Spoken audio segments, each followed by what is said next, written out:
10년에 보통 서울 아파트 가격은 2배씩 오릅니다. 안녕하세요. 유니따입니다. 안녕하세요, 소쿨입니다. 오늘은 새로운 코너를 준비해봤는데요. 제 인생책이기도 한, 그리고 많은 분들의 인생책이기도 한 인서울 인강남을 소쿠님과 함께 읽어보도록 하겠습니다. 내 앞이라서 그런 거 아니야? 진짜예요. 진짜요? 인생책이에요? 네. 그러면 내 집 마련 책 한번 살펴보기 전에 네. 책 소개 한번 부탁드려도 될까요? 제가 2016년도에 꼬마 아파트라는 책을 썼어요. 그때는 이제 수도권 꼬마 아파트 해서 이제 뭐 서울도 얘기했지만 지난 시간에 우리 그거 했었잖아요. 금천구하고 노원구. 아, 네. 그게 맞아요. 꼬마 아파트 책에 나와 있는 내용도 많고 요번에 2권 내 집 마련 책 작년에 24년도 8월에 나온 요 책에 있는 내용도 나왔죠. 이제 사회 초년생들 돈이 없고 서울에 내 집 마련 내가 할 수 있을까? 신혼부부인데 막 이런 분들한테 희망을 주고 싶었어요. 그래서 이제 좀 그래도 돈이 없으니까 저렴한 데를 많이 찍어 드렸더니 가서 보고는 이 복도식 아파트 별로예요. 원베이 이거 너무 좁지 않아요? 특히 지방에서 오신 분들은 충격 먹더라고요. 지방엔 복도식 아파트 없다고 그러시던데요? 얘기 들어봤어요? 복도식 아파트 저도 본 적 없는 것 같아요. 그런 꼬마 아파트 복도식 원베이 이런 아파트들을 저는 추천을 드렸던 거예요. 그랬더니 사람들이 보고 나서 이게 너무 좁아서 들어가고 싶은 마음이 안 생기는 거예요. 왜냐하면 지방에서 올라오신 분들은 이제 고시원이나 이제 반지하 이렇게 힘들게 살아가서 이게 원베이 아파트도 진짜 감사합니다 이러고 들어오는데 이제 서울에 사는 캥거루족들은 집이 30평이야. 부모님하고 같이 살고 있어. 그러니까는 복도식이 마음에 안 드는 거야. 그렇지 않아요? 저도 약간 그랬죠. 근데 저는 그래서 이 책을 2016년도에 1권을 꼬마 아파트 책을 썼는데 사람들이 굳이 이런 데 살아야 되냐, 부모님하고 더 살다가 나중에 결혼할 때 내 집 마련하겠다, 아싸리 24평 계단식으로 이렇게 생각들을 하시더라고요. 그래서 이제 이론적으로는 이게 자기 돈에도 맞고 대출도 조금만 받아도 되고 모든 이론적으로는 맞아, 꼬마 아파트가 본인 상황에. 근데 감정적으로 이걸 받아들이지 못하더라고요. 그래서 이 사람들이 뭘까, 제가 한 15년 넘게 상담을 하다 보니까 이 사람들이 가려운 부분은 자기 욕망이 끌어올려야 돼. 그러니까 저는 이제 크기나 자금만 봤는데, 그러니까 이게 고3 수능 점수하고 똑같다고 그랬잖아요. 내 수능 점수로는 이제 서울에 안 좋은 대학만 가는 거야. 근데 그런 거 많이 하잖아요. 고2나 고3들 이제 손 붙잡고 이제 서울대도 한번 캠퍼스 투어하고 서울대생들도 이제 한번 만나보고 이제 지나가는 사람 얘기하고 그러면은 이거 너무 좋으니까 캠퍼스도 넓고 그리고 서울대라는 자부심 그리고 과잠?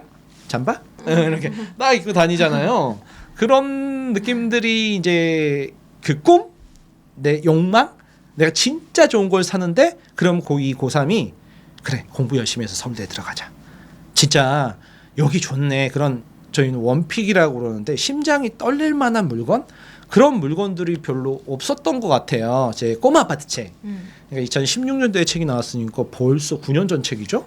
그래서 책은 많이 팔렸는데 의외로 서울에 내 집 마련한 분들은 많지 않았어요.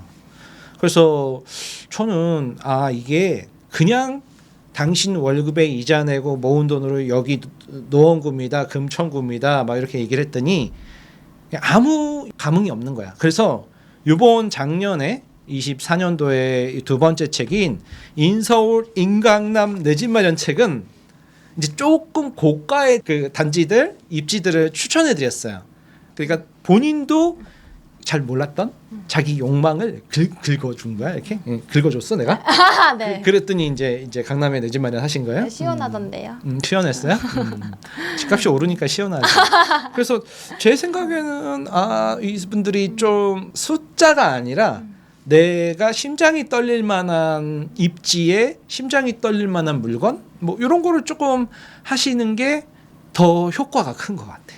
그래서 이 내 집 마련 책 나오기 전에도 그렇고 제가 22년도 10월 달에 폭락장에 복귀를 했을 때도 그렇고 이 내용으로 그냥 강의를 계속했어요. 예전에도 이 내용을 했죠. 그리고 내 집 마련 먼저 하고 그다음에 투자를 하실 분들은 하셔도 되는데 뭐 안 하셔도 된다. 근데 내 집 마련은 꼭 서울에 좋은 입지에, 그러니까 부산이면 해운대에, 전라남도 광주면 봉선동이 좋다고 그러나? 뭐 그렇게 그 자기가 사는 동네에 가장 좋은 걸 먼저 사라.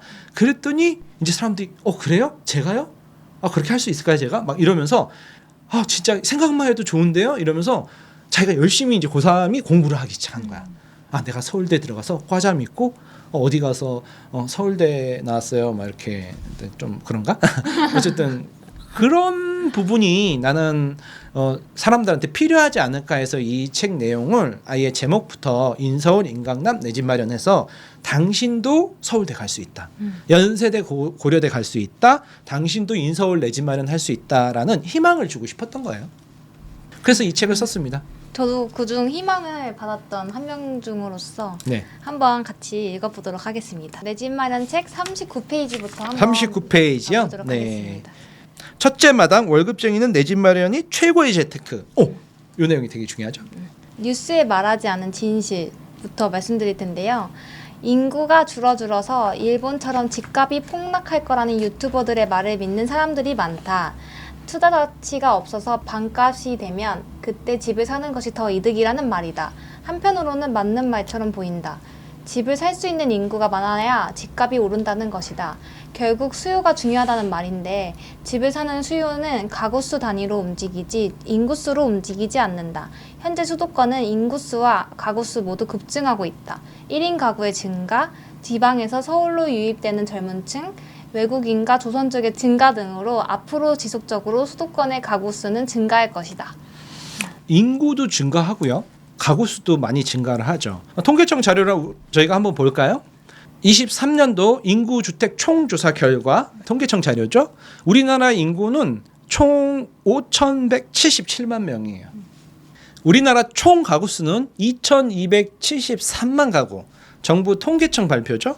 그리고 공급은 총 주택 수, 그러니까 지방의 빈집, 서울의 빌라 재건축하려고 이제 빈 집들까지 다 합한 전국의 허름한 집들까지 다 합쳤을 때 정부 발표상 1,955만 호.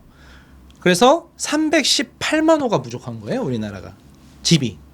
그럼 집이 없으니까 길바닥에서 자냐? 아니죠. 길바닥에 자는 게 아니라 이제 반지 하나 옥탑방 그런 데서 이제 사람들이 살아가죠. 근데 특히 노인분들이 그런 데서 많이 살아가세요. 이제 소득이 없고 이제 소득이 끊겼잖아요. 나이 들어서 갈 데도 없고 그냥 보증금도 없고 하니까 그렇게 무보증에 이제 깔세로 그런 데서 많이 사시는데 어쨌든 318만 호의 집이 부족하니까 우리나라는 집이 많이 부족한 나라 중에 하나죠. 네, 다음은 내 집 마련 책 40페이지의 내용인데요. 뉴스는 매번 이번 주 서울 아파트 값이 몇 퍼센트 올랐다거나 떨어졌다는 이야기만 한다. 그런데 진실은 무엇일까? 지난 20년간 서울 아파트 값이 4배 올랐다는 팩트가 진실이다. 언론은 항상 민심을 불편하게 하는 뉴스를 선택해서 필요에 따라 보도한다. 그러므로 우리는 뉴스를 걸러서 듣고 드러난 사실을 확인한 후 실제 현장에서 일어나는 진실에 다가가야 한다. 네. 뉴스에서 보통 이번 주에 몇 프로 올랐어요? 그 다음 주에 몇 프로 떨어졌어요? 뭐 이렇게만 나오잖아요. 근데 그러면 사람들이 집값이 오를 때도 있고 떨어질 때도 있구나 하는데 그거 자체가 민심을 자극하지 않으려고 약화시켜서 말하는 거예요. 근데 실제는 어떤가요? 서울 강남 쪽을 기준으로 10년 동안 2배, 20년 동안 4배가 올랐어요. 모든 평균 집값이. 그러니까는 4배가 아니라 5배, 6배 오른 데도 있죠. 한번 자료를 볼까요? 이렇게 서울 아파트 가격이 평균 매매 상승률을 연도별로 이렇게 하면은 뭐 오를 때도 있고 떨어질 때도 있네. 에이 그냥 집 급하게 살 필요 없네. 이렇게 얘기를 하고 거의 90%의 뉴스가 요즘도 이렇게 나오고 유튜버들이 이 얘기를 해요. 근데 진실은 뭘까요?